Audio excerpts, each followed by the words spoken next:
tal? Buenos días a todos. Bienvenidos a una nueva clase de Fundamentos de Informática. Quien les habla, Marcelo Ortiz Pla, le da la bienvenida y los invita a que se sumen a nuestra clase número 3 de este año 2021, en la cual trataremos armado de PC. Ese va a ser el eje central de la charla del día de hoy. Vamos a conversar un poquitito también sobre la actividad práctica. Hay algunos consejos que nos va a estar dando Gabo García y ponemos en marcha nuestra clase del día de hoy. Les pido por favor, ante todo, que para no olvidarnos, fundamentalmente, que registren su nombre y apellido en el chat de todos, de forma tal que quede registrada su presencia ante una eventual circunstancia en la que nos podría llegar a solicitar a alguien quienes han estado. Entonces, de esta manera, simplemente lo que hacemos es explicitarlo. O sea, el solo hecho de participar en la conferencia aparece la etiqueta, solo que en algunos casos veo que todavía varios de ustedes no han acondicionado convenientemente su foto en la imagen del usuario de Zoom, y entonces también sospecho que no necesariamente hayan corregido su nombre y apellido y poner completo que coincidencia con los listados. Bueno, les pido que sí pongan su nombre y apellido completo, tal como figuran los listados de inscripción de la universidad.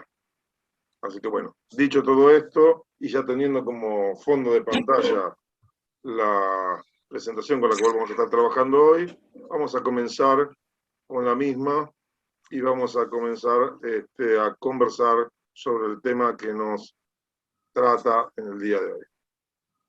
En este caso, sería cómo elegir un PC, una computadora, básicamente. Entonces, en marcha. Lo primero que tenemos que considerar es que para que un software, es decir, una aplicación, pueda ser instalada en una computadora, deben darse ciertas condiciones. No puede cualquier software instalarse en cualquier computadora. Entonces, ¿qué consideraciones tenemos que tener, sostener? Bueno, consideraciones de software y de hardware. Recuerden que cada aplicación está diseñada y cuenta con recursos muy específicos y muy delineados. Entonces, que le permiten tener acceso, por ejemplo, a ciertos controles de, por decir algo, drivers, ¿no?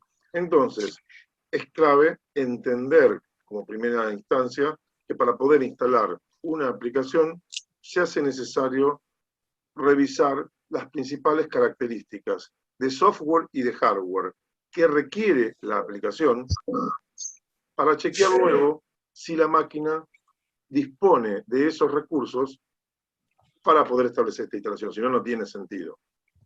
Entonces, les voy a dar un ejemplo que he vivenciado, he trabajado con, experimentando con una computadora en su momento que tenía un procesador Intel Atom, de 2 GB de memoria RAM, y bueno, y puse a jugar con un AutoCAD, sistema operativo Windows XP, para que se pongan en contexto, y tenía la posibilidad de correr una aplicación bastante interesante, que es AutoCAD, pero en su versión 2010 portable.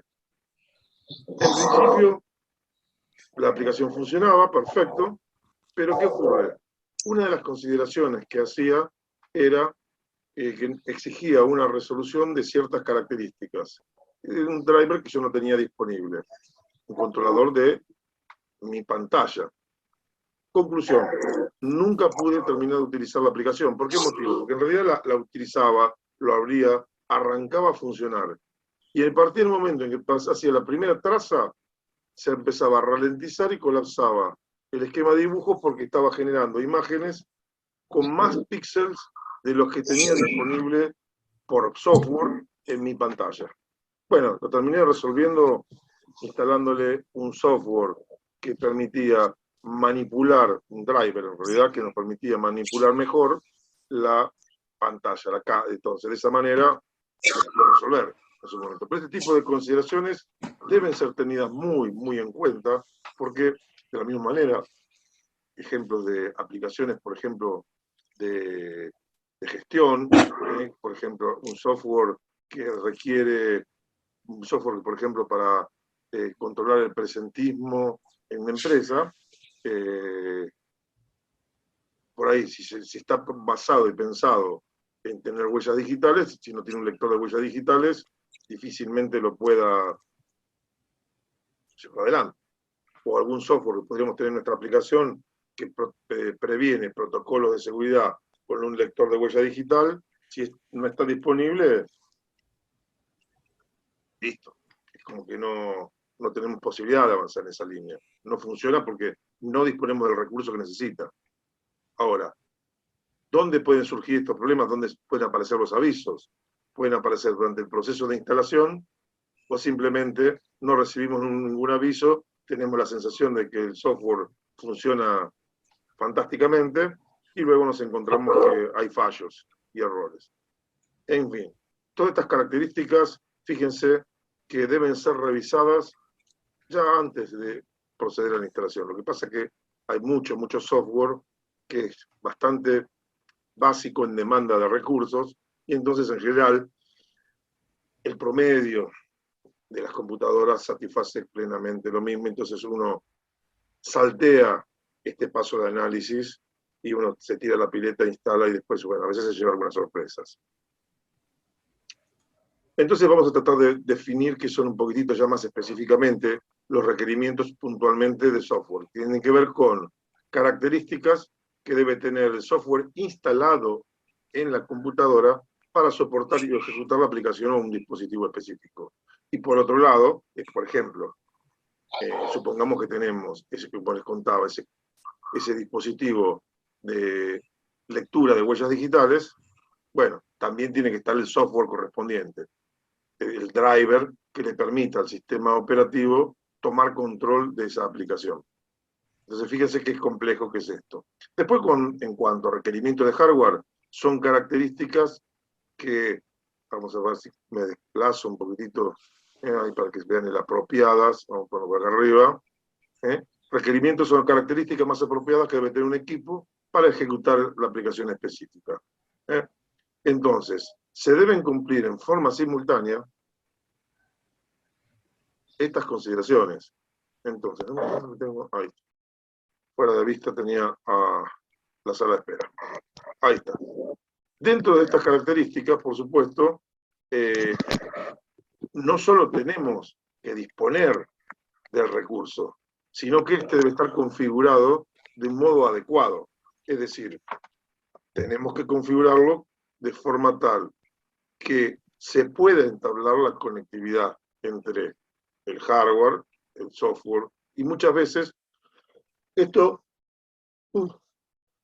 se veía en forma recurrente en la configuración de las conexiones, por ejemplo, de los proxy de las redes, ¿de acuerdo? Entonces, uno, cuando trabaja con redes de Wi-Fi, se encuentra que muchas veces, bueno, hay que darle alguna particular configuración. Y entonces, con problemas de estas características.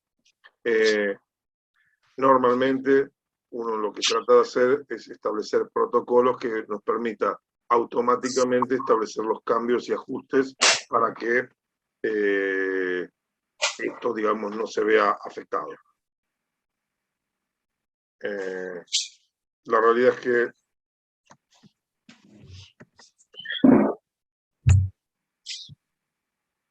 esto es lo que más o menos debemos tener como en la previa. Vamos a meter un poquitito además una vuelta de tuerca sobre esta idea, que es la de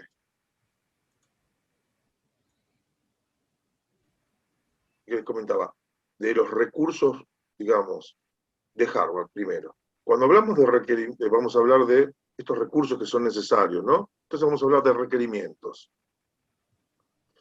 Y vamos a tratar de definir lo que en la jerga se reconoce como requerimientos mínimos y requerimientos recomendados, puesto que esto puede generar confusión al momento de entender uno en la lectura qué es lo que, digamos, que cumple con la requisitoria para instalar el software y después el mismo no funciona correctamente. Entonces, Por darles un ejemplo, vamos a tratar de ponernos en primer plano un requerimiento mínimo. ¿Qué es un requerimiento mínimo de hardware? En principio, la idea conceptual es la siguiente. Yo tengo la máquina a la que le coloco todos los dispositivos de hardware necesarios para que funcione, que solicita, digamos, el desarrollador de la aplicación. Instalo el sistema operativo de menores recursos que el desarrollador requiere y todo el software que solicite para que esté funcionando. El resto de la máquina vacío, no hay más nada. Instalo la aplicación y la hago funcionar. Si la aplicación funciona y cumple con los requisitos en estas condiciones, estamos hablando de requerimientos mínimos. Es decir, tampoco medimos el nivel de respuesta. O sea, puede tener delay, puede tener alguna serie de efectos negativos o que demanden tiempo, pero la aplicación básicamente funciona. Funciona en estas condiciones iniciales, pero no son condiciones de operación normal y habitual. ¿Por qué motivo? Porque estas condiciones de normal habitual es como un escritorio en casa. Imagínense el primer día de clase, nosotros para arrancar tenemos nuestro escritorio ordenadito, todo prolijito, un cuadernito bien armadito para sacar las fotos. ¿Vieron esas típicas fotos en las que se muestra el escritorio ideal? Y después saquen una foto de ese mismo escritorio después de estar estudiando 12 horas, preparando 2 parciales en forma simultánea, por ejemplo. Y el revuelo que van a tener. Bueno, ese trajinar sobre la operación hace que el disco rígido se desordene, que los recursos no estén tan accesibles.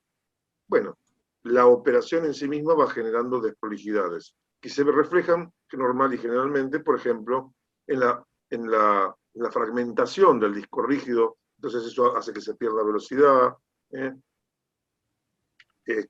No, una cuestión de compatibilidad. La compatibilidad no tiene que ver con el uso. Entonces, aparecen un montón de obstáculos que hacen que no funcione, digamos, correctamente. Y que se nos juegue el programa. Entonces, bueno, por ahí, en condiciones límites, por ejemplo, imagínense la situación de correr con un Revit, un AutoCAD, y que cada media hora tenemos que salir del programa para hacer una defragmentación de disco rígido. No es admisible. Bueno, de eso se tratan los requerimientos mínimos, es decir, las condiciones base para las cuales la aplicación funciona en la máquina, que no son las condiciones de operación normal. ¿De acuerdo? Entonces, vamos a requerimientos recomendados. Requerimientos recomendados es, digamos, la demanda de recursos que nos exigiría el sistema para un funcionamiento en régimen. Es decir, luego de estar utilizando 4 meses o 5 meses el programa con todas las otras aplicaciones que uno utiliza normal y habitualmente para llevar adelante, digamos, la gestión normal, ¿no? Entonces, fíjense que no es lo mismo.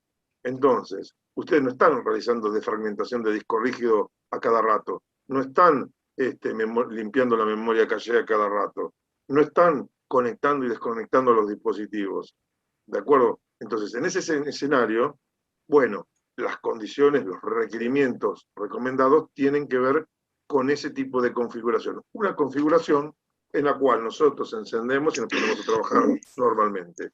Y ahí hay un detalle que es muy interesante e importante considerar. Por supuesto, primero, a las máquinas periódicamente debemos realizarle mantenimiento. ¿De acuerdo? Ahora, supongamos que ingresa una actualización del sistema operativo porque se han detectado algunos fallos de seguridad que generan inconvenientes y entonces se actualiza. Esa actualización muchas veces nos cambia la configuración y puede hacer que algunas de las aplicaciones no funcionen y después haya que volver a ajustarlas. Esos son circunstancias que pueden estar ocurriendo. O que algún programa o aplicación se transforme de un programa operativo en un programa incompatible. Y por otro lado, también lo que tenemos que considerar es que las disponibilidades, por ejemplo, de memoria RAM, tienen que ser tales que si ustedes están utilizando en forma simultánea otra aplicación, el espacio disponible para nuestra aplicación, digamos, aplica el principio de superposición, es decir, si yo tengo necesidad de tener 512 megabytes para utilizar la aplicación y estoy aplicando otra que necesita 1 giga, y por lo menos voy a tener que tener 2 gigas para que funcione, porque además el sistema operativo nos manda recursos. Entonces, el solo hecho de que el sistema operativo esté funcionando en la máquina hace que la totalidad de la memoria RAM que tenemos, hay parte que está ocupada por el sistema operativo, hay parte que está ocupada por la aplicación, hay parte que está ocupada por los datos de la aplicación, y hay parte que está ocupada por otras aplicaciones que por ahí funcionaron en otro momento. Eso, en general, bueno, en principio el sistema operativo como sistema de gestión debería tenerlo registrado, y en general se va sobreescribiendo y se va desocupando y se la asume como memoria disponible. Lo que puede pasar es que se solapen y se pisen también programas cuando andamos con una gestión muy al límite de los recursos. Bueno, puede ocurrir que parte del sistema operativo, por ejemplo, sea pisada por memoria pensando en el cálculo de la gestión, falla, y se solapa la información y se destruyen contenidos que después deben ser recuperados, por ejemplo, si es el sistema operativo. Muchas veces el mismo sistema operativo tiene detectadas partes de sus espacios de memoria ocupados por el mismo sistema operativo que entienden no le afectan los recursos, y entonces los sobrescribe porque no dispone de más espacio, en la condición de que cuando los requiera los va a buscar al disco rígido, los trae y los guarda. Pero también puede ocurrir que justamente en ese momento, cuando ya no lo dispone y tiene que ir a buscarlo, no tiene lugar para ponerlo y no puede eliminar otra cosa, y bueno, ahí es donde se producen estos fallos o estos bugueos que se generan en general en el uso de aplicaciones. Por ahí, y por este motivo, quería tratar de mostrarles y recalcarles la importancia que tiene reconocer cuáles son los requerimientos recomendados y diferenciar entre requerimientos mínimos y requerimientos recomendados. Mi recomendación personal es que en lo posible siempre traten de trazar, digamos, las configuraciones de la computadora son discretas, es decir, las memorias RAM de las computadoras, salvo en las computadoras virtuales, digamos, vienen de a bloques, qué sé yo, por ejemplo, 128 megabytes, 256 megabytes, 512 megabytes, 1024, que es 1 giga, megabytes, 2 giga, 4 giga, 8 giga, 12 giga, 16 giga. No es fácil encontrar una computadora que tenga 13 gigabytes de memoria RAM, ¿de acuerdo?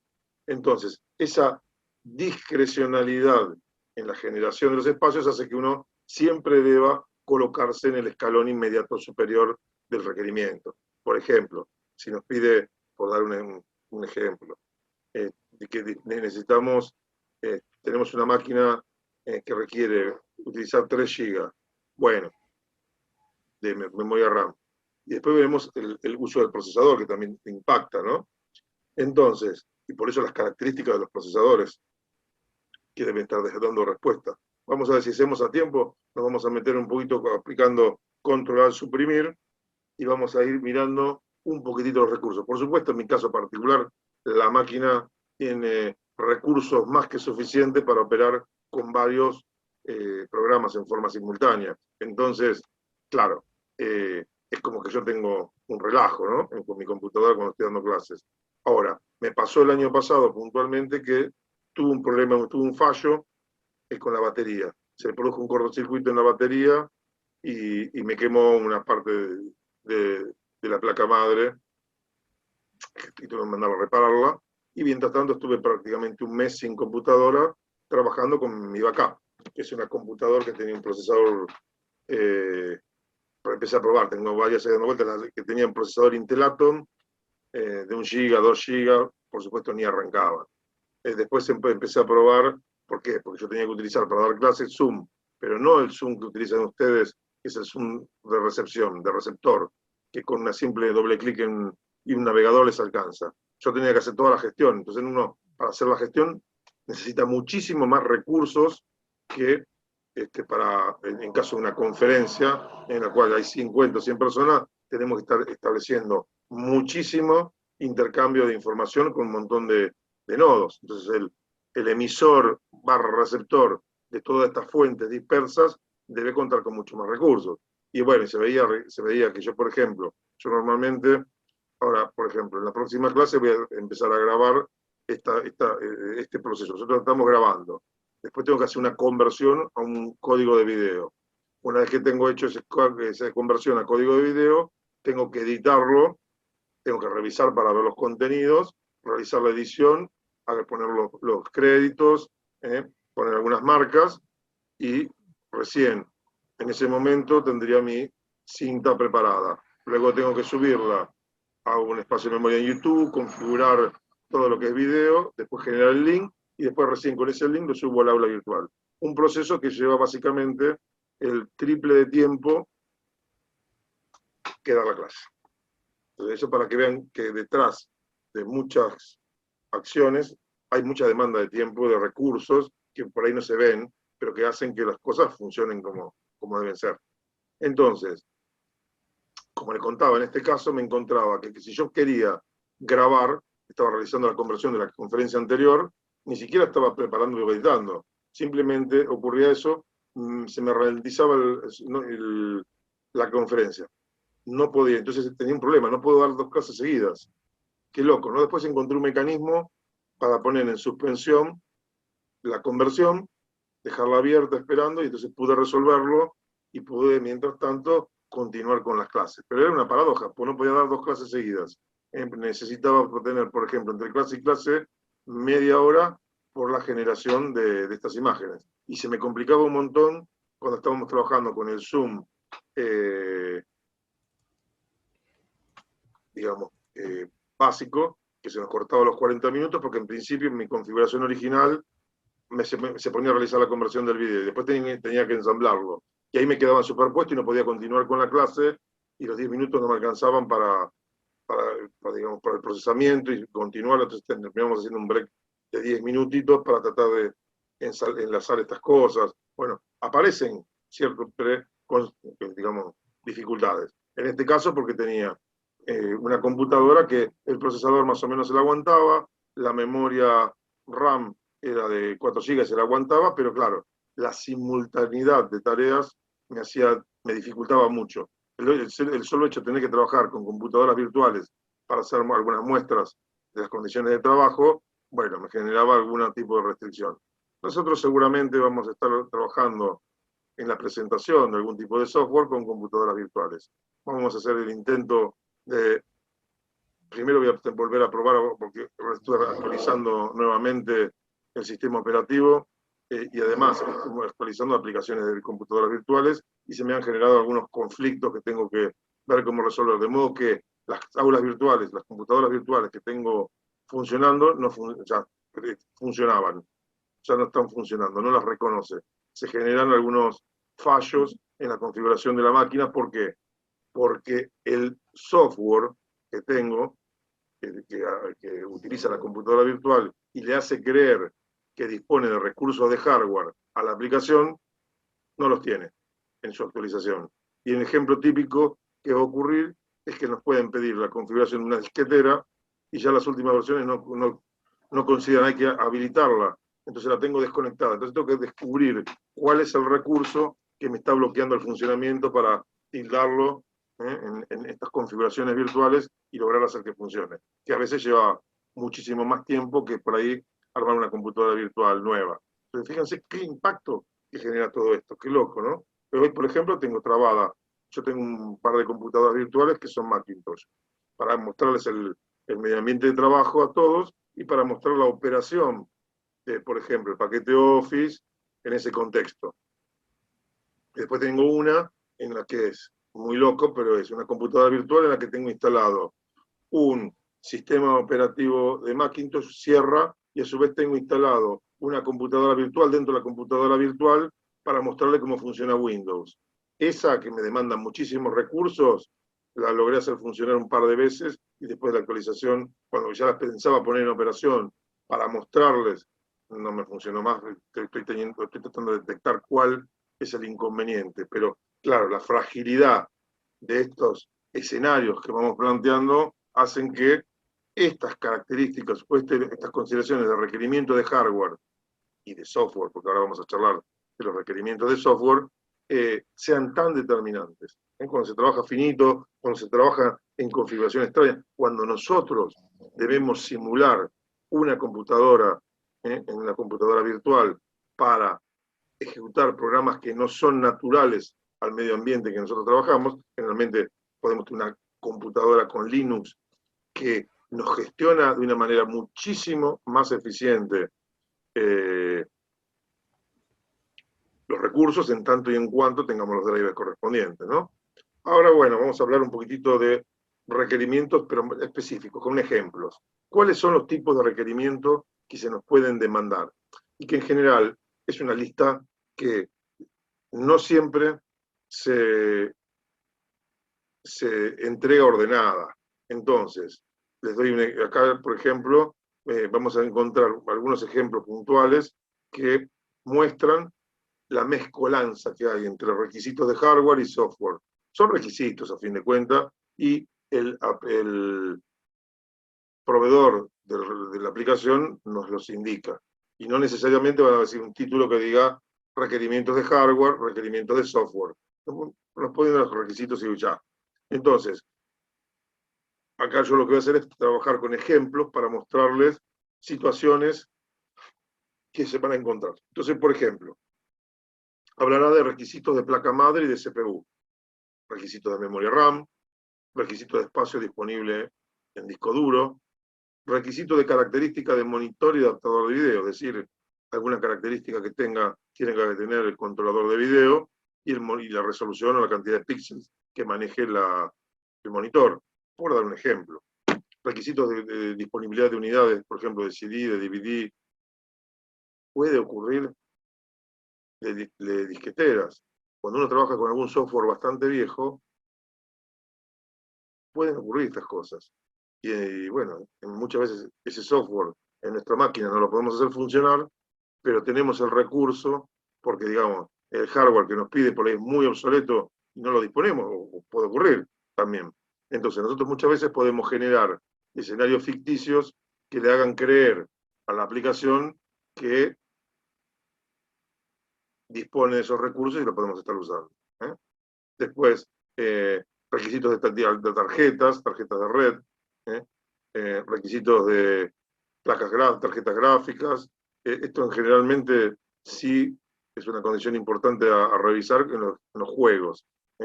Los juegos de entorno gráfico tienen una alta demanda de recursos y necesita tener una muy alta respuesta, entonces necesita controladores muy específicos. Después tenemos requerimientos de algún tipo de puerto en particular. Esto generalmente aparece como condición cuando uno, qué sé yo, me ha pasado de comprar mouse cuando se estaba produciendo la migración de los mouse hacia el uso de conectores universales. El puerto USB es un conector universal multipropósito que como principal característica tiene que genera una fuente de intercambio de datos y de energía, provee energía en 5 volts para el recurso que se conecta. Ahora, ¿cuál era el mayor problema que teníamos? Muchísimas computadoras, por ejemplo, cuando comenzó a difundirse el uso de este tipo de conectores, ¿qué pasaba? Los mouse venían con ese conector, pero había muchísimas computadoras que todavía utilizaban los conectores tradicionales, que ahora no me acuerdo el nombre del enchufecito, y entonces venían con un adaptador que nos permitía enchufar el USB, y del otro lado teníamos el conector normal. Y yo, por ejemplo, ahí lo que hice fue intentar en algunos casos, cuando ya teníamos, por ejemplo, el teclado integrado, tratar de utilizar ese recurso para forzar, digamos, el uso de aplicaciones diferentes, meter, por ejemplo, por esa terminal un disco rígido y, por supuesto, fracaso total porque la conectividad interna era conceptualmente distinta. Solo teníamos acceso a los recursos del mouse o del teclado exterior. Pero bueno, ahí se fue parte y yo intenté decir, bueno, y si lo engaño de alguna manera con un software o con algo, pero no, realmente no fui a un puerto, fue una experiencia fallida. Pero este tipo de cosas nos van mostrando las dificultades que se van suscitando y que hay que ir atajando a medida que van apareciendo. Entonces, bueno, van a ver que en algunos casos se les complica un poquitito, hay que armarse de paciencia y no desesperarse, que se controla y se utiliza. Lo que ocurre es que siempre demanda tiempo. Y muchas veces, a veces nos resulta más fácil recurrir a ayuda externa para resolverlo, que nos sale más barato en cuanto a tiempo y disponibilidad. Requisitos de periféricos específicos, como le contaba, para la huella digital o para un ratón, un mouse, una impresora. Siempre hay condiciones que nos limitan. Pero por supuesto, esto es importante tenerlo en cuenta al momento de hacer un análisis previo y nos vamos a ahorrar un montón de dolores de cabeza. Respecto de requerimientos de software, que es la otra pata de este tema, uno viene atado al otro, porque el hardware siempre requiere instalar en el sistema operativo drivers. ¿Qué son los drivers? Los drivers son programas que permiten al sistema operativo interpretar el código de instrucciones de la aplicación del hardware. Entonces, por ejemplo, y ahora especialmente con la aparición de la conectividad plug and play de los recursos de drivers, tenemos que tener en vista que la mayoría de los dispositivos disponen de una pequeña memoria ROM que les permite dar aviso al sistema operativo de su presencia y establecer la conectividad. Esto originalmente no estaba disponible, no era un recurso disponible, por lo tanto, ¿qué ocurría? Lo que ocurría era que lisa y llanamente nosotros teníamos que instalar primero y conectar todas las cosas y después encender la máquina. Entonces, cuando el sistema operativo tomaba el control, previamente revisaba en cada uno de los conectores y trataba de reconocer los componentes y a partir de ahí arrancábamos en el funcionamiento. Hoy es mucho más dinámico, es mucho más cómodo para utilizar. Y acá entramos a jugar con algunos aspectos de requerimientos de software, vamos a tratar de describirlos. En requerimientos sobre un tipo de sistema operativo o características particulares de ese sistema operativo. Requisitos de disponibilidad de tener otro tipo de aplicaciones específicas instaladas. Es decir, yo para usar tal programa requiero que esté instalado previamente otro programa. Requisitos de ciertas aplicaciones no instaladas. Es decir, muchas veces una aplicación puede decir, bueno, necesito tal programa, pero ojo, además necesito que tal programa no esté, porque si está, colisionamos, nuestras configuraciones entran en choque y no puedo funcionar.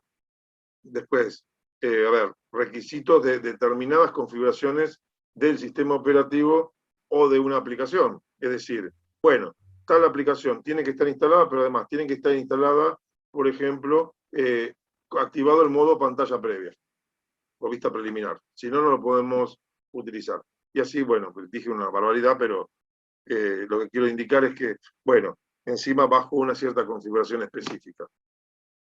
Por ejemplo, tengo que utilizar una computadora, un software que se llama, ahí se me fue el nombre, bueno, pero que funcionalmente es una impresora virtual. Entonces yo necesito tener instalada mi impresora virtual, pero además que esté configurada de forma tal que los archivos que imprimimos los guarde en tal dirección del disco rígido. Y bueno, y hay que configurarlo. En general, uno, a medida que va evolucionando esto, el mismo software se encarga de hacer esos retoques en las otras aplicaciones. Con lo cual, lo que puede ocurrir es que, y ahí es donde se hace patente esta condición de que algunas aplicaciones no estén instaladas, es que, por ejemplo, yo tengo una aplicación que me lo configura para guardar, digamos, utilizar la impresora virtual e imprimirlo en un cierto archivo, entonces lo direccionas a ese cierto archivo. Y hay otra aplicación que la tenemos y necesita que esté direccionada en otra disposición, con otra disposición, y ahí se nos generan algunos problemas y después no se encuentran los archivos, o se generan confusiones. Entonces, fíjense la complejidad que tienen estos sistemas. Por supuesto, uno lo que trata es, cuando desarrollan las aplicaciones, es que este tipo de conflictos la misma aplicación los vaya resolviendo. Entonces, por ejemplo, bueno, conectar en tal lugar, después haber guardado en una posición anterior la configuración previa, y cuando termine de usarla, volver a disponer la configuración original. Bueno, esas cosas son las mejoras que se van haciendo a las aplicaciones, y que muchas veces uno operativo dice, bueno, pero tuve que actualizar y la verdad no siento ningún cambio. Bueno, este tipo de cosas son en general los conflictos que se van detectando, y entonces se generan este tipo de herramientas para soslayar o que pasen en un segundo plano, para que no compliquen al usuario este tipo de circunstancias, y también haciendo una gestión del sistema operativo a fin de cuentas.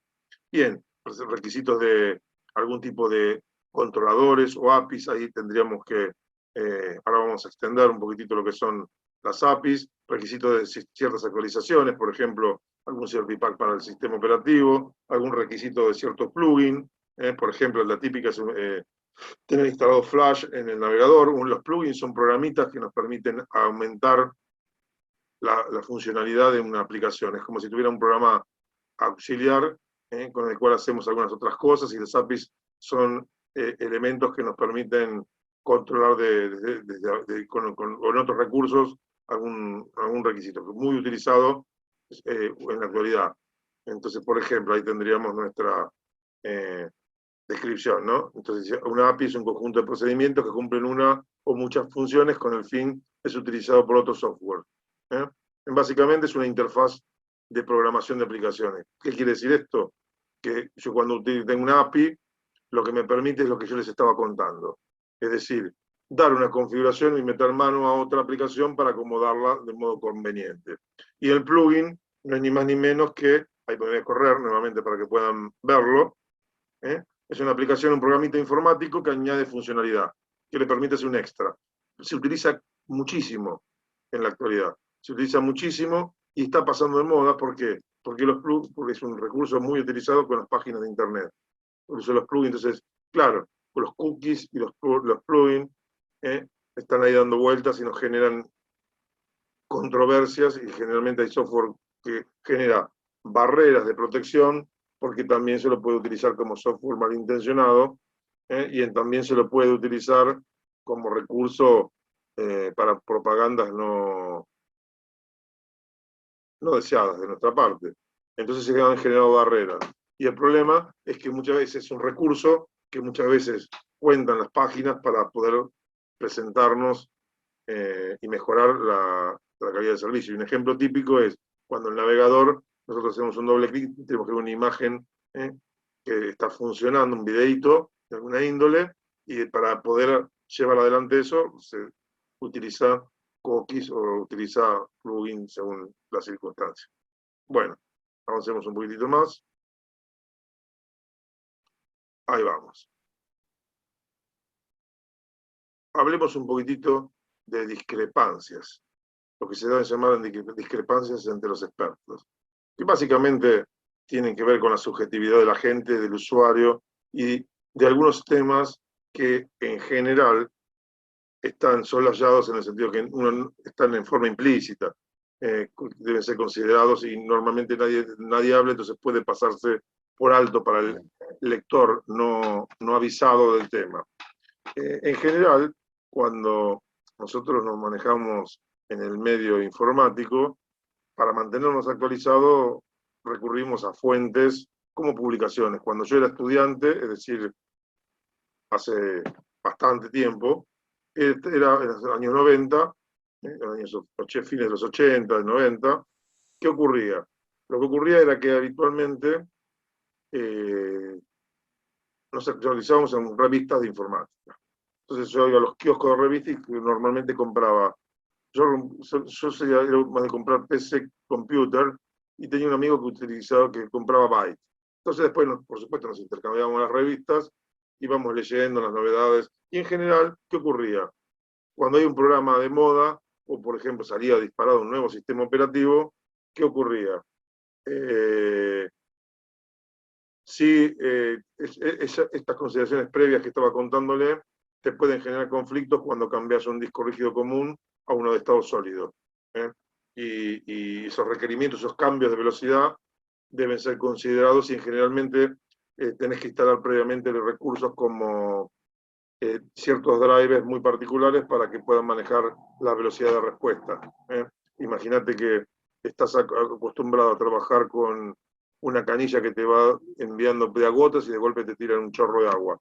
Así es lo que pasa con la información, los datos de intercambio y bueno, te pueden generar también conflictos. Volviendo a esto que les contaba, y estaba contestando en una pregunta al chat, con este ejemplo. Bueno, estaba hablando de las discrepancias. ¿Qué ocurre? Normalmente, cuando salía un sistema operativo, bueno, un gran revuelo con el sistema operativo Windows 95, y después, por supuesto, las actualizaciones de software. Bueno, salió un nuevo Word, la nueva versión de Word, entonces todas las revistas hacen el análisis de las mejoras que tienen, si funciona mejor, si funciona peor, los presentan el producto, porque hay intereses comerciales, por supuesto, pero también intereses de prestar un servicio al cliente, que es el que compra la revista. Yo compraba la revista para ver si realmente había aplicaciones que merecían la pena ser comprarse o no. Entonces, en esos análisis, en esas comparaciones, o por ejemplo, se valoraban varios productos, varios procesadores de palabra o varias planillas de cálculo y las ponían a competir para ver cuál era mejor. Y entonces, claro, en el artículo nos cuentan de los beneficios y de las dificultades que aparecen con los distintos productos. Y después uno toma la decisión. Claro, entonces dentro de esos requerimientos, de estas condiciones, uno encontraba que decía, bueno, una típica es que un desarrollador decía, la verdad, es una aplicación que la memoria dice que, digamos, como memoria recomendada, 512. Pero la verdad es que yo la estuve probando y con 512 no responde. Considere que tiene por lo menos 1 GB, si no pierdan tiempo. Y después venía otro que decía, no, con 512 anda bien. Y uno dice, bueno, pero ¿en qué quedamos? ¿Qué es un buen funcionamiento? Porque el buen funcionamiento implica una subjetividad, es decir, el usuario, nosotros, esperamos una cierta respuesta. Entonces, para una persona que está habituada a trabajar en un contexto de máquinas más lentas, una respuesta adecuada está dada con una cierta velocidad de manejo, de intercambio en la interfaz usuario-computadora, ¿no? En la pantalla con un cierto recurso, y otra que está acostumbrada a trabajar ya con máquinas con mayor potencia, con lo cual los tiempos son mucho menores, ese buen funcionamiento, ese nivel de satisfacción es distinto. Por otro lado, cuando se hacen las comparaciones, se hacen no siempre las configuraciones de las máquinas son las mismas. Y en general, muchas veces uno omite prestar atención a esas características. Y entonces se generan ese tipo de, no ni siquiera controversia, sino que, digamos, hay una disrupción, hay una presentación de los datos con datos distintos, y entonces uno dice, bueno, pero ¿cuál vale? En principio, la verdad, soy franco, los dos datos son buenos. ¿Por qué? Porque hay mucha carga subjetiva, por un lado, hay, por otro lado, configuraciones por ahí que no estamos disponiendo, que tienen que ver con las computadoras, pero a priori, si uno tiene que tomar decisiones, ¿qué es lo que va a hacer? Va a agarrar y va a tomar la configuración más alta, ¿de acuerdo? Esa es una realidad. ¿Por qué motivo? Porque lo que ocurre es que yo tengo que decidir si mi máquina se la aguanta o no. Entonces yo digo, bueno, si necesita 512, bueno, yo me fijo, bueno, yo voy a pensar que tiene que ser 1 GB. ¿Tengo 1 GB? Sí, listo, puedo avanzar tranquilo, ni me preocupo más del tema. Ahora, tengo los 512 GB y voy a tener que seguir prestando atención y prestar mucha atención a otras consideraciones para tratar de concluir si lo voy a poder hacer funcionar o no. Y puede ocurrir que cuando instale en mi configuración realmente no tenga la respuesta adecuada. Entonces, para tener esa respuesta adecuada, debo tener la tranquilidad, siempre me voy al nivel de exigencia un escaloncito más arriba.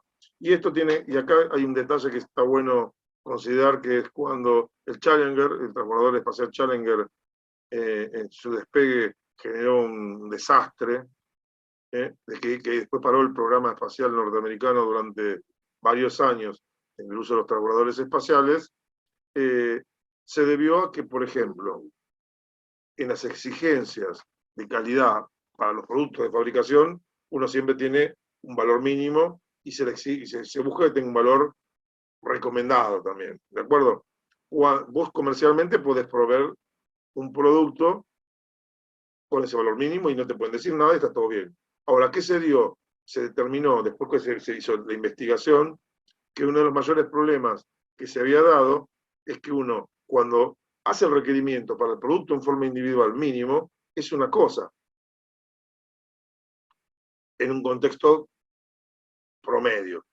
En el Columbia el fallo se había dado porque había una gran cantidad de dispositivos críticos que estaban cumpliendo con los mínimos, pero que hacían que funcionando como un conjunto, como una cadena, no pudiera sostener la resistencia que se le exigía.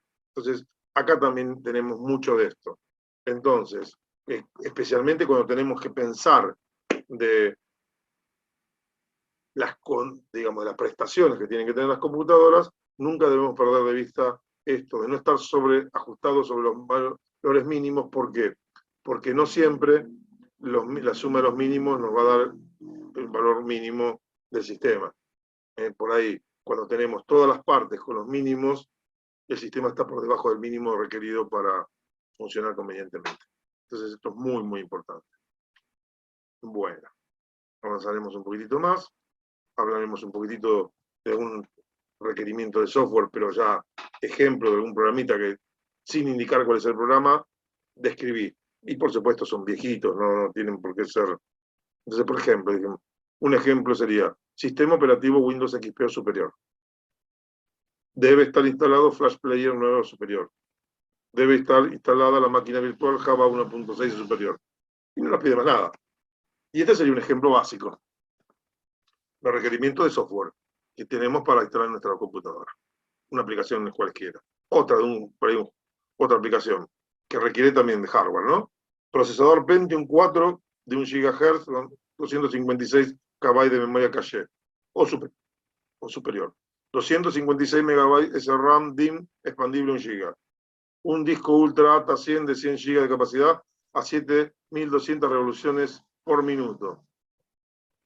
Un disco, una disquetera de disquete removibles de 3,5 pulgadas y 1,44 MB de memoria capacidad.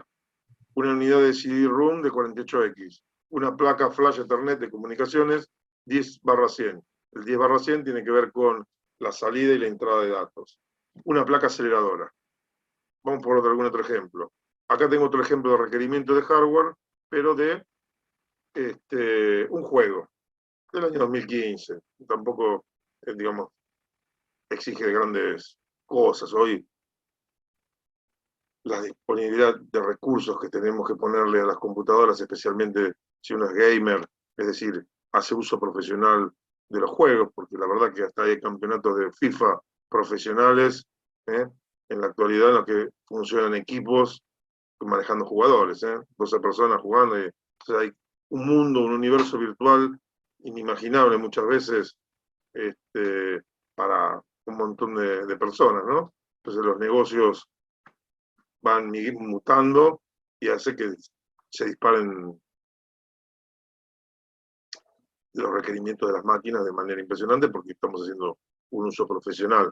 Entonces, qué sé yo, una CPU, bueno, tampoco es un gran procesador que le estoy proponiendo acá, es un Core 2 Quad Q6600 a 2,4 GHz o una AMD, el Core es de Intel, AMD, el Phenom 9850 es de AMD, de 2.5 GHz, son los dos procesadores que de mínima tenemos que tener. Una memoria de 4 GB RAM, un disco duro de 65 GB de espacio libre, hardware gráfico, ahí necesita placa de video imponente, y nos da dos productos, una GPU compatible con DirectX. Y después nos dice, bueno, esa es la configuración. Y además tiene que ser una placa o GeForce 9800 GT de 1 GB o una ATI Radeon HD 4870 de 1 GB. Y encima se van a encontrar con que por ahí, y esto hablo, estoy dando un ejemplo, no significa que esto sea así. De golpe, la placa gráfica HTI Radeon es muy buena, es mejor que la otra. Pero ¿qué pasa? Es espectacular su rendimiento porque cuando se diseñó su arquitectura se hizo pensando en el procesador AMD. Entonces, la dupla AMD-ATI es sobresaliente. Pero si ustedes combinan la Intel Core con esta misma placa, el rendimiento por ahí es más mediocre, aunque la placa sea inferior de las GeForce que la combinación de la Core con la GeForce, que tiene mejor rendimiento. Entonces, todo este tipo de cosas son claves a tener en cuenta. No solamente las partes individuales son mejores o peores, sino que el acople entre las partes que hacen a un nuevo sistema hace que el rendimiento del sistema por ahí no responda linealmente. ¿Me explico? Después, por ejemplo, siguiendo ya en la línea del ejemplo, hardware de sonido como una placa, una tarjeta de sonido compatible con DirectX 10, por ejemplo. Y acá llegamos, y ahora voy a hacer lo siguiente, voy a salir de esta configuración que yo les estaba proponiendo de trabajar con mi presentación como fondo de pantalla, contando con un recurso beta, en realidad es un recurso beta que no está disponible en todas las versiones.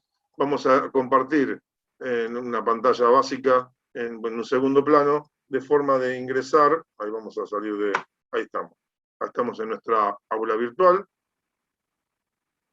Acá tenemos nuestra aula virtual. Entonces ahora paso a comentarles que espero que hayan ya enviado en forma correcta su dupla, si no la generaremos nosotros. Y bueno, lo que yo quería hacer ahora es mostrarles, vamos a salir ahí, que vieron en nuestra presentación, voy a volver sobre la presentación, ahí estaríamos mostrándole la imagen siguiente de la presentación, estaríamos mostrándoles una página de internet a la que podemos acceder.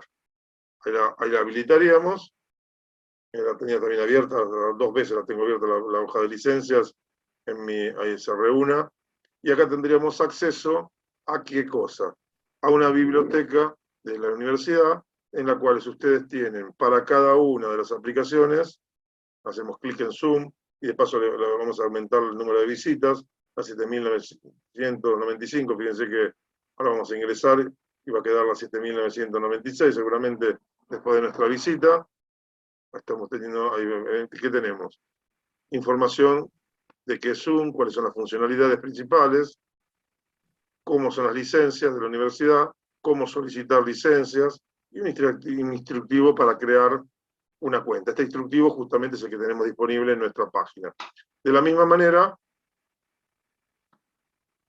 tenemos para Microsoft, ahí fíjense el 7.996 ya lo tendríamos, que generamos. Entonces, bueno, instrucciones que tienen que ver con cuáles son las licencias involucradas en los acuerdos de la universidad, cómo se accede, acá fíjense que una descripción de cómo se procede, acá tenemos los links de Microsoft donde tenemos que registrarnos, acá tenemos análisis comparativos de diferentes condiciones, acá tendremos una característica del Office 365 A3, que es la configuración que nosotros tenemos a nuestra disposición, donde tenemos por un lado aplicaciones y por otro lado servicios en línea. Y después tenemos detalles con explicaciones, en fin, bastantes cosas como para ir introduciéndonos en cómo hacer para instalar el software. Tenemos de Autodesk, que esto va a ser importante para ustedes. Acá tenemos de movida un listado de todo el software provisto que está incluido dentro de los paquetes educativos. Entonces, fíjense que hay varios programas. Ahí tenemos AutoCAD, AutoCAD for Mac, AutoCAD for Arquitectura, AutoCAD para electricidad, en fin, hay un montón de productos y derivados y complementos, está Revit, pero lo concreto que, bueno, acá tenemos un paso a paso. cómo se accede a la descarga, tenemos el link donde tendríamos que ir a buscar nuestro software gratuito y respetar las condiciones correspondientes. Acá tenemos el nuevo proceso para licencias educativas, acá nos describe cuáles son los requerimientos que nosotros tenemos que cumplir para poder acceder a una licencia gratuita anual para el software de Autodesk, y por supuesto el detalle de las licencias, que son cosas que tendrían que tomarse el trabajo de leer antes de instalarlo para no tener dificultades. Y después tenemos mucho más material. Tenemos antivirus, también de distribución gratuita y condiciones. Acá tenemos Kaspersky, tenemos un convenio con las características del mismo, un listado de acceso y soporte a los diferentes software que se provee de esta manera, SolidWorks, MATLAB, en fin, vemos que hay una serie muy, muy importante de recursos. Bueno, con respecto a la actividad que está asociada, porque acá ya más o menos hicimos un panorama bastante importante, yo podría decirles lo siguiente. Respecto de nuestro trabajo, nuestra actividad, voy a pasar, y así tienen a la vista la secuencia. Nosotros acá lo que estamos haciendo es describir en un pequeño listado algunos recursos que son necesarios para un estudiante de ingeniería civil. Entonces, un sistema operativo vamos a necesitarlo, de 32 a 64 bits. Por ahora, de 32 o 64 bits. Estoy totalmente sincero, hoy ya casi les estaría diciendo, es casi imprescindible un sistema de 64 bits, especialmente para tener acceso a las últimas versiones de Revit, que ya están, y las de AutoCAD, las más nuevas, que ya están desarrolladas únicamente para el medio ambiente 64 bits. Ahora, la realidad es que todavía se puede conseguir fácilmente versiones en 32 bits, por lo cual no es determinante. Pero en el corto plazo esto cada vez se va estrechando. Entonces, bueno, tendríamos dificultades. Si bien uno comprando una computadora 64 bits puede utilizar un sistema operativo de 32 bits, desperdicia un montón los recursos de la computadora, con lo cual no sería recomendable. Y se autoinfligiría restricciones respecto a un montón de software. Bueno, un programa de descompresión de archivos tipo zip, un navegador web tipo Mozilla, Firefox, o cualquier otro, ¿no? Un paquete de oficina, Office o similar, que disponga un procesador de palabras, una planilla de cálculo, un presentador de diapositivas y base de datos como mínimo, una herramienta de diseño asistido por computadora, que puede ser AutoCAD o alguno de los increíbles productos que hay dando vuelta, un montón de productos disponibles, si bien es cierto que el programa AutoCAD tiene una posición dominante en el mercado de la ingeniería civil, por lo cual siempre está bueno. Si en una entrevista ustedes saben usar LibreCAD o FreeCAD, que son productos equivalentes en el sentido de que resuelven lo mismo, si ustedes dicen, sé manejar FreeCAD en un currículum y otro AutoCAD, por ahí tiene más peso AutoCAD que FreeCAD y es básicamente lo mismo. Uno se puede adecuar rápidamente. Entonces uno por ahí tendría que ser más generoso y decir, cuando más listo, básicamente, bueno, sé utilizar recursos CAD, de diseño asistido por computadora, sin aclarar, porque a veces uno no aclara demasiado, la complica. Creyendo que es muy específico, no son específicos los otros, y bueno. Después, por ejemplo, tienen que poder resolver diagramas Gantt o caminos críticos, así que tenemos que tener caminos de dispositivos con recursos que se lo permitan hacer, y ahí hay programas como el Project o similar que le permiten realizar esto. Por supuesto, la mayor parte de estos programas disponen de software licenciado que se paga, de pago.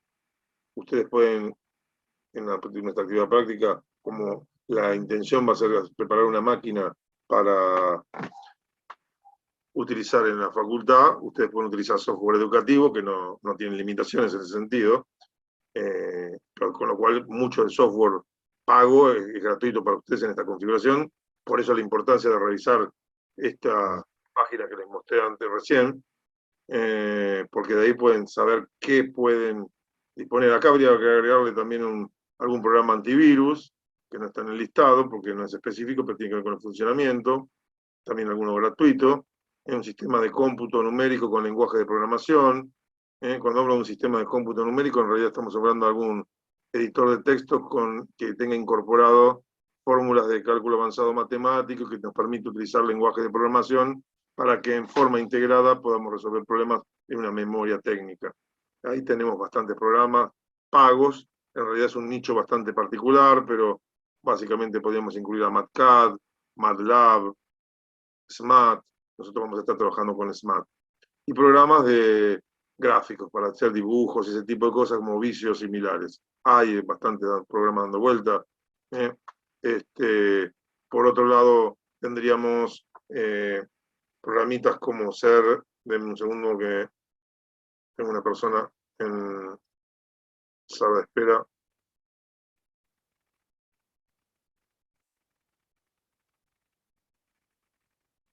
Ahí está. Como les contaba. Y después tenemos, por ejemplo, algún programa de cálculo de estructura puntualmente, como para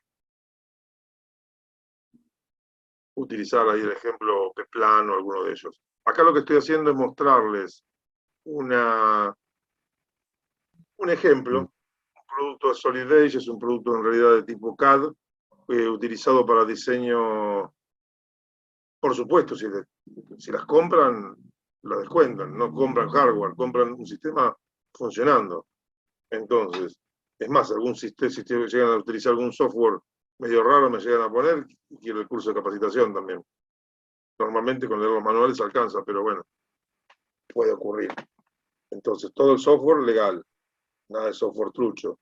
Todo el software, si es pago, tiene que estar en el presupuesto previsto. Y por supuesto, si compran por Amazon o por Alibaba, los componentes o la computadora, porque les sale más barata, después tienen que hacer la investigación para saber cuáles son los pagos de impuestos que deben ser incluidos también. Bueno, acá tienen un ejemplo de algunas consideraciones o requisitos del sistema. Entonces ahí fíjense, es una página que saqué la imagen del programa de Solid Edge, que es en la edición para estudiantes. Tenemos las páginas para establecer las conexiones, ahí tenemos características que nos cuentan y nos explican esta versión académica qué limitaciones tiene y los requisitos del sistema. Entonces, bueno, esta no está un poco tan nueva, pero fíjense que dice, este producto no se ejecuta con Windows 7. Por supuesto, yo lo he usado en Windows 10 y no hay ningún tipo de inconveniente. Pero ahí nos está pidiendo sistema operativo Windows, XP, profesional de 3264 bits superior, Internet Explorer 7.0, fíjense, un mínimo de 1,7 GB de espacio libre de disco, ciertas características en el procesador del procesamiento de colores y de píxeles que tiene que ver con los monitores. Fíjense que hay un valor que es el mínimo, no nos dice el mínimo, dice 65K colores a 1024 x 768 y después nos dice recomendado color verdadero de 32 bits a 1280 por 1024, que es bastante más. Entonces acá podemos hacer un primer plano como para que se vea lo específico, en el sentido de que acá tenemos qué nos provee la aplicación, diseño y montaje, estructura de tubos, tutoriales integrados, licencia en un año, bla, bla, bla, requisitos del sistema específicamente. Y ahora nos vamos a meter en un relevamiento, en estos últimos minutos que nos están quedando, de aplicaciones habituales. Una planilla de cálculo 2003, para ya empezar a cotejar y cambiar. Entonces, sobre la planilla de cálculo, que es uno de los temas que vamos a estar viendo en la segunda parte del año, bueno, acá tendríamos algún esquemita en el que vemos un equipo y procesador requerido por una planilla de cálculo Excel del año 2003. Una PC Intel Pentium de 233 MHz o superior, básicamente una computadora a principios de los 90.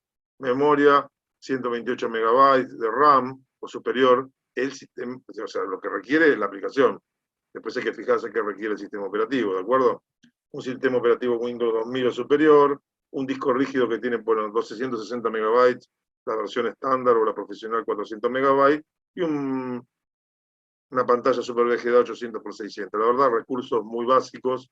Ahí implícitamente que no está aclarado, por ejemplo, tiene un conector VGA, porque si no tenemos conector VGA no podemos conectar una pantalla de 800 por 600 que es únicamente VGA. Pero bueno, ahí les muestro el medio ambiente de trabajo, esta sería la aplicación. Esta creo que es una versión 2000, la imagen en 2013 es más muy semejante. Acá tendríamos el análisis de una versión de Excel 2016, un procesador de 500 MHz o superior, memoria 256 MB de mínimo, recomendado 512, un sistema Windows XP, hasta Windows móviles funciona, y en realidad hoy hay versiones disponibles para esta aplicación también hasta para Android. Pero bueno, en este caso estamos hablando en un contexto determinado, un disco duro de 1,5 GB, un CD-ROM o DVD. Hoy esto del CD-ROM o DVD, ahí tendríamos que ponerle una barra, porque en las últimas versiones, las 365, ya no es necesario, pero sí por ahí una buena conexión de internet. Un monitor que es básicamente el que nos solicitaba como recomendado en la versión anterior. Y acá tendríamos, bueno, el entorno de trabajo, que es el que usamos habitualmente. Y acá tendríamos la versión de trabajo del Excel 365 Office con la licencia de UTN. Pero básicamente serían esto el entorno de trabajo, las características son muy semejantes, no hay diferencia porque ya es un producto maduro, entonces no cambia. Y acá tendríamos, bueno, todos los paquetes y de paso, fíjense que voy a ir poniéndole algunas flechitas que le indican algunos de los recursos que tienen que tener de mínima y que el paquete de Office tiene y que estaban en ese listado para ingeniería civil. Ahora lo que vamos a hacer es meternos un poquitito en otra presentación, en otra aplicación, que sería otra planilla de cálculo, un producto de competencia. No es de las más nuevas, hay versiones 2020 en línea que han mejorado y trabajan directamente en un esquema de ventanas de navegadores bastante interesante, pero me gusta, es una linda aplicación, requiere muy poquitos recursos, entonces fíjense que esta es una planilla de cálculo del desarrollador chino Kingsoft Office. La aplicación se llama WPS, provee en su versión gratuita del año 2015 un procesador de palabra, un editor de textos y una presentación. Entonces, la verdad es una aplicacioncita simpática, muy buena respuesta, salvo en las macros 100% de compatibilidad, y de lo que tiene de fantástico es si uno tiene instalado el recurso de Excel, por ejemplo, de Microsoft Office, y por una cuestión de memoria no lo utiliza, pero la aplicación está, va y manotea el recurso y utiliza las macros de Microsoft. Es fantástico en ese sentido, bastante dúctil esta aplicación. Pero los requerimientos son mínimos. Fíjense que estos requerimientos que yo les estoy solicitando ahí son equivalentes a una computadora de los años 90, como si fuera el Office 2000 prácticamente, en un contexto importante. O sea, muchísimos menos recursos nos demandan. La mitad de los recursos que nos demandaría el producto 2016 para hacer una equivalencia, y acá tendríamos otras consideraciones a tener en cuenta. Ahí tenemos ya el entorno de trabajo, fíjense que la dinámica con solapas es muy piola, tiene algunas ventajas interesantes que tienen que ver con esta mejor gestión. Cuando ustedes abren con Excel, en realidad, fíjense que abren dos aplicaciones y les van a aparecer las dos ventanas. Si bien comparten muchísimos recursos y no ocupa la cantidad de espacio requerido como si hubiéramos abierto dos Excel independientes en la máquina, y tendríamos que sumar por dos, digamos, la disponibilidad que nos pedía el programa, bueno, aumenta. En este caso, al utilizar un esquema de solapa semejante al de las hojas, mejora la gestión de recursos de manera notable. Este software además está disponible, como podrán ver, en un montón de medio ambientes, en Linux, en Office por Windows, en Android, en iOS, con lo cual la verdad es que es un producto más que interesante, además de la posibilidad de que es multilenguaje, sin tener que estar comprando ningún paquete de ningún tipo, con lo cual simplemente haciendo clic en el cuaderno con una letra que tienen en la barra de herramientas dispuesta al lado de las cintas, de los encabezados de cinta, pueden cambiar los idiomas, cerrar la computadora, no, esto creo que directamente cambiamos el idioma. Y además, si quisiéramos cambiar de manteles, es decir, de entorno de trabajo, porque estamos por ahí más acostumbrados a trabajar con menú de archivos, pues son viejos como yo, podemos personalizar nuestro menú y no tenemos que adecuarnos a los requerimientos. Con lo cual, hemos dado por finalizada, no la clase de hoy, sino la presentación con la que estamos charlando en el día de hoy, y vamos a meternos, y acá sí ya empezamos a necesitar la presencia de Gabo García, porque les voy a presentar, les voy a mostrar un poquitito, ahí tendría que aprovechar y compartir, a ver si no tengo por acá, estaba buscando dónde tengo mi aula virtual para, ahí estoy en el aula virtual, vamos a compartir nuevamente pantalla, para buscar la actividad, pero no me acuerdo si la tenemos subida, ya creo que sí, la hemos subido, la actividad por acá estaría. Acá está, la actividad número 1, no, metí los dedos mal, porque activé otra cosa. Así que es un artículo con recomendaciones que está bien, que nos sirve. Es un link donde tenemos recomendaciones y consideraciones a tener en cuenta. Metí mal los dedos, pues no me metí en la parte de actividades. ¿Dónde era que estaban las actividades? Bloques, biblioteca de cálculo. Ahí voy para arriba. Un poquito más arriba. Bloque de Por ahí, cálculo. por ahí, por ahí. Bloque de cálculo, elegir una PC. Todavía no me acuerdo, no me acostumbro. No, Me creo pasé que te pasaste, sí. a la estructura Es habitual, la primera, ahí, el bloque 5. bloque 5. Ahí está. No, Planilla de cálculo, no. no, el anterior, bloque 4. Ahí. No, pero esto es. Está el Word. No, pues es un bloque de actividades. Acá está. El bloque 7 es. Ahí está, No me actividad. acostumbro a la Ok. configuración que teníamos del año Es pasado. todavía, es confuso de buscar. No se ve claramente lo que es info o Sí, material de apoyo, sí, ¿no? A lo que es tarea. Hay que discriminar exacto. un poquito la Así que tarea. Por bueno, ahí, ahí cambiando tendríamos el nuestra actividad para el fondo. día de hoy. Ahí la bajé a mi computadora y vamos a abrirla con un procesador. Esta es la herramienta con la cual se les voy a mostrar el archivo. Es el Office, si es que lo encuentro. A ver, ahí me quedó. Ahí se va generando. Ahí está, estamos compartiendo. El WPS, que lo tengo configurado para abrir cuando tengo que consultar, hacer alguna cosa que entra directamente como por descarga, porque se ocupa mucho menos recursos, sinceramente. Y entonces lo tengo configurado. De paso les muestro el Office, y acá tendríamos nuestro archivo listo y a la vista para que ustedes lo puedan recorrer y mostrárselos y presentárselos, en el cual les damos las características de esa computadora que le pedimos que configuren, y por supuesto les doy un presupuesto bien acotado de $600 para que ustedes se las arreglen y me arman una computadora que puede ser de escritorio o notebook para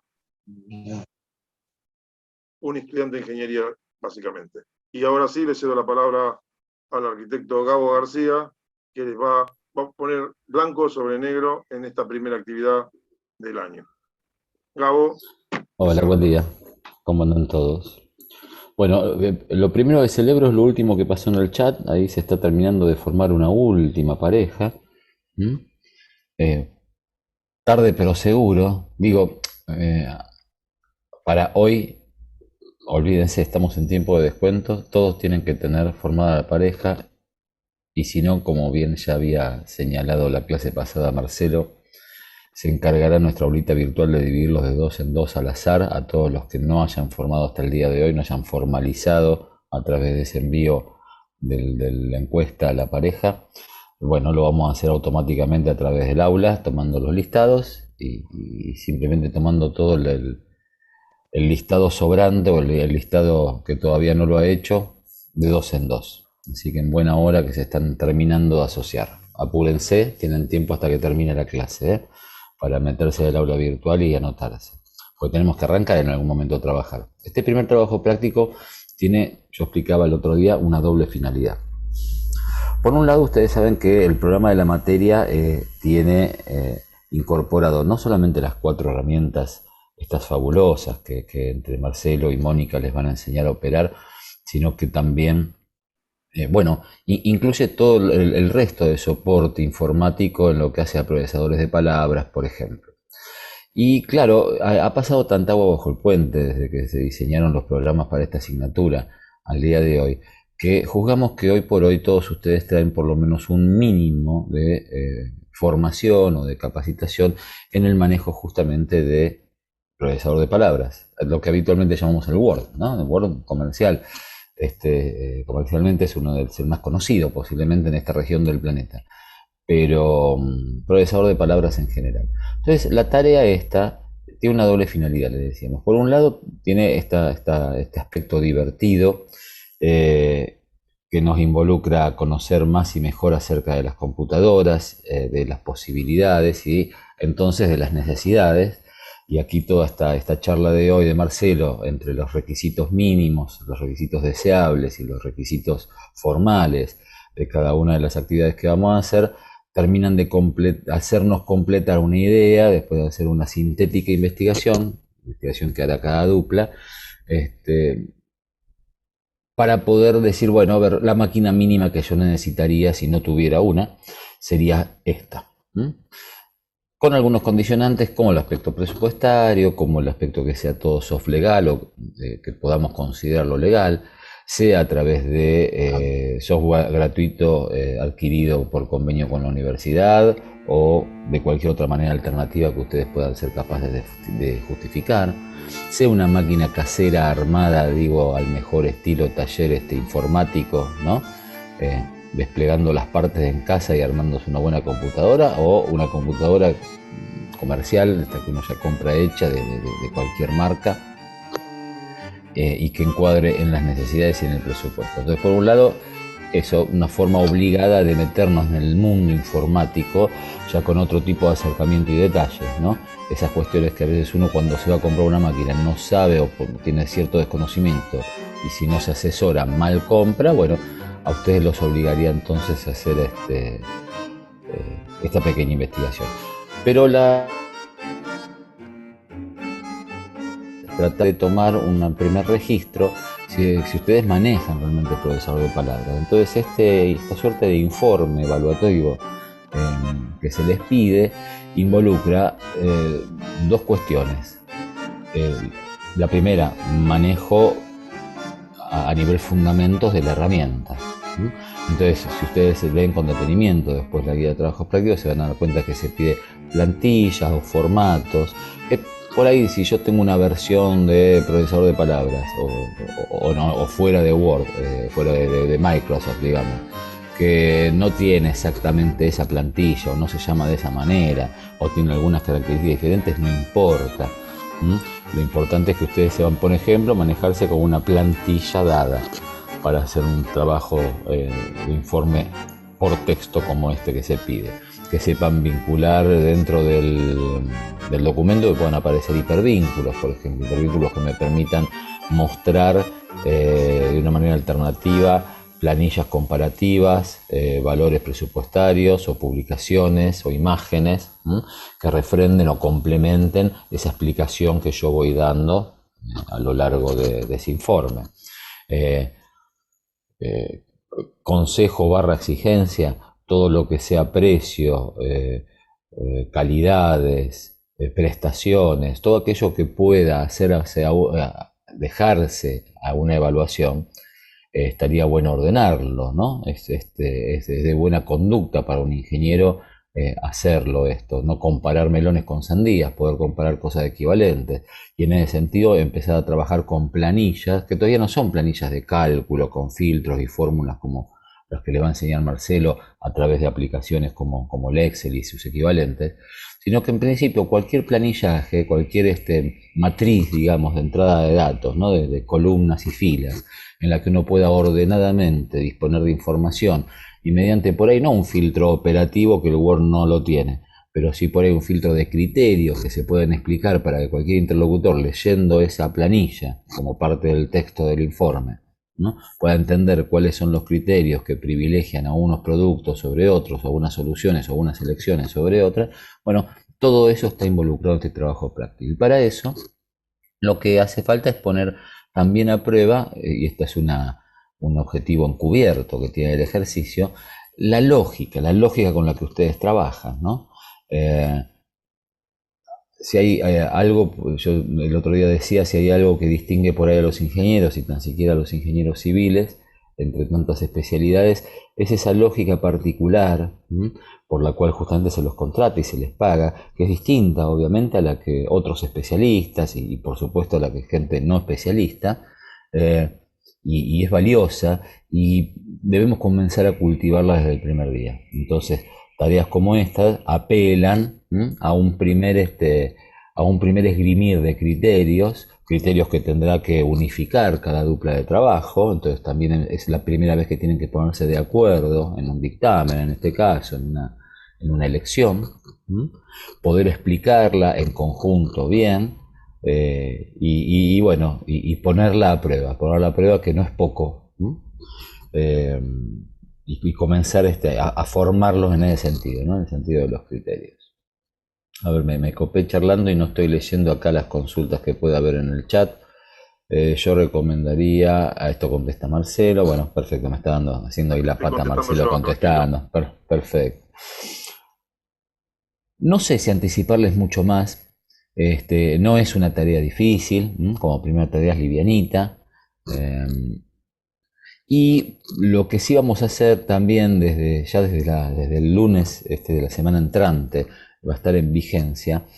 Solíamos el año pasado hacer con muy buen resultado, y este año lo queremos hacer desde el primer día de trabajo, una suerte de taller, lo llamo yo, me gusta llamarlo así porque no tiene el formato de una clase expositiva como la que hoy recibieron de Marcelo, esta clase magistral sobre sistemas operativos de Marcelo y software, este, sino que va a ser una clase de otras características, donde ustedes van a venir con ciertas consultas, posiblemente con los programas como el Word, por ejemplo, y vendrá el Excel y vendrá el Marcad operativamente, y va a consultar con trabajos prácticos en evolución, en ejecución. Entonces, ya desde la semana que viene, como les decía, alguien podría sumarse a ese taller, por ejemplo, con este trabajo en evolución, con algunos primeros datos, con algunas primeras averiguaciones, con algunas primeras dudas entonces acerca de qué o cómo elegir,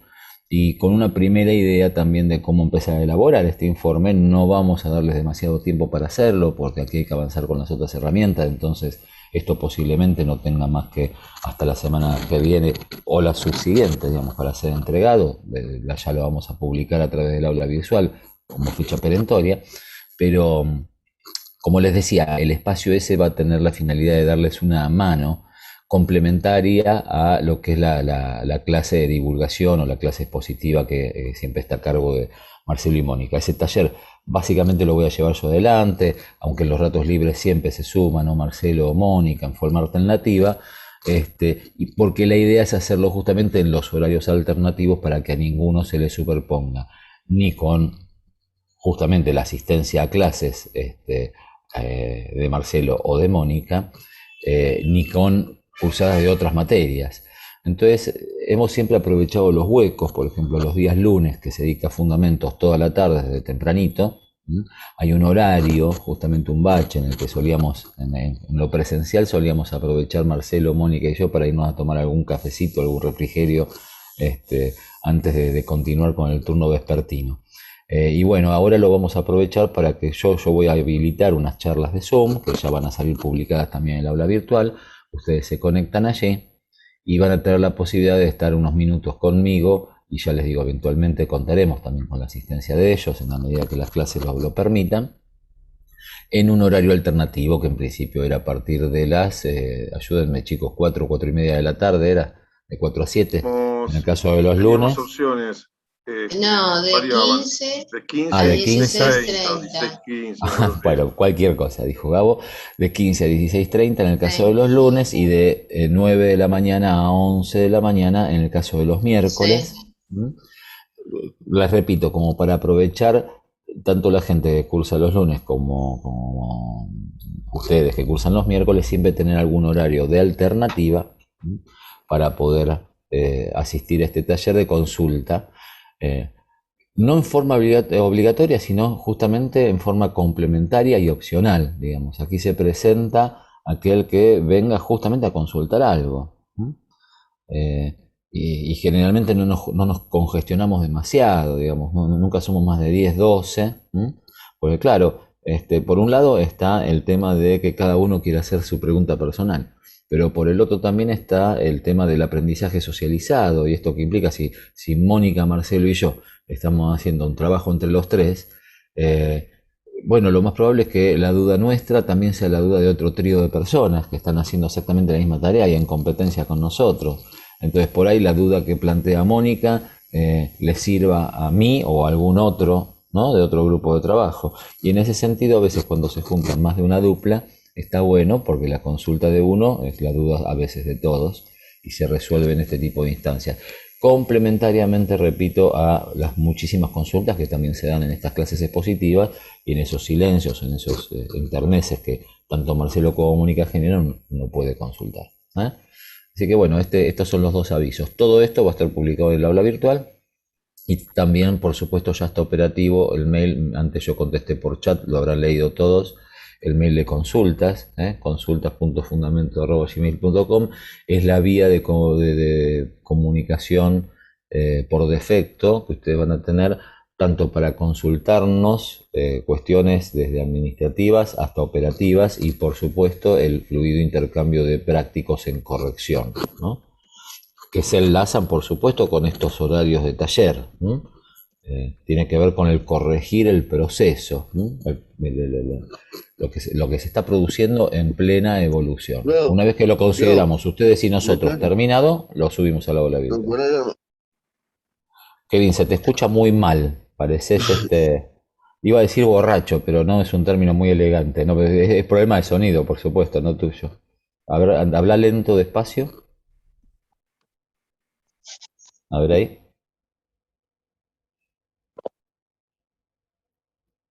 No, bueno. Creo que está desmuteado solamente. Ah, ok. Venimos con problemas de temprano, Kevin. Gracias por mantenerte muteado, que nos costó bastante hacerte silenciar el micrófono. Salió con ruidos toda la primera parte de la charla. Bueno, dudas, chicos, consultas respecto de esto, y así le dejo el cierre a Marcelo, el cierre de la mañana a Marcelo. Sí, La duda Gabo, es como disculpa. Sí, decime, ¿Cómo era Lucas. el mail que dijiste?